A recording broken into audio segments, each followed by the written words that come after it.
Je veux parler à quelqu'un ce matin. Pendant mon adoration, j'ai demandé au Saint-Esprit de venir me conduire.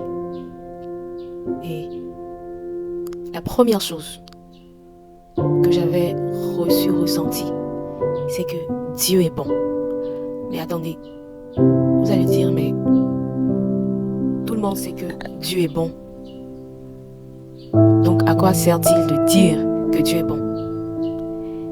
Il m'a fait comprendre que on a tous un sentiment que parce que il a fait telle bonne chose dans notre vie, donc Dieu est bon. Parce qu'il nous satisfait dans certaines situations, parce qu'il nous donne certaines compréhensions, donc il est bon. Et Dieu m'a fait comprendre par le Saint-Esprit que ce n'est pas parce qu'il a fait toutes ces choses qu'il est bon.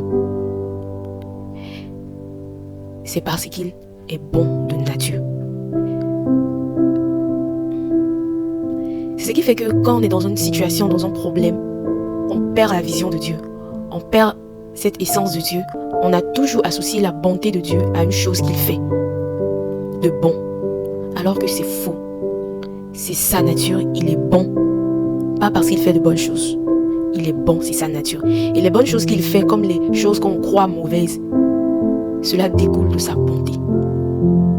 Et une autre chose qu'il m'a fait comprendre, c'est que on regarde trop notre faiblesse ou nos faiblesses. Je l'adorais et c'est comme si j'avais un sentiment que je n'étais pas parfaite, je n'étais pas bien, pas parce que j'avais péché, non, mais un sentiment que je n'étais pas bien pour lui.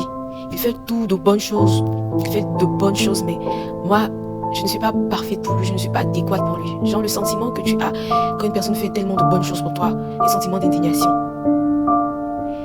Et le Seigneur m'a fait comprendre que non, tu regardes à tes faiblesses. Tu regardes à ce que tu n'as pas. Regarde à moi. Compte sur moi, je suis avec toi. Ces deux révélations m'ont ouvert les yeux sur vraiment beaucoup de choses dans ma vie. Et le Seigneur m'a dit de vous partager cela.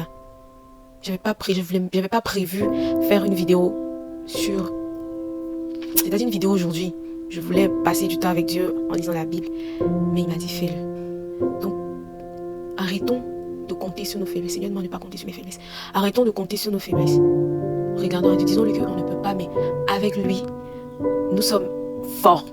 Avec lui, nous avons une double puissance.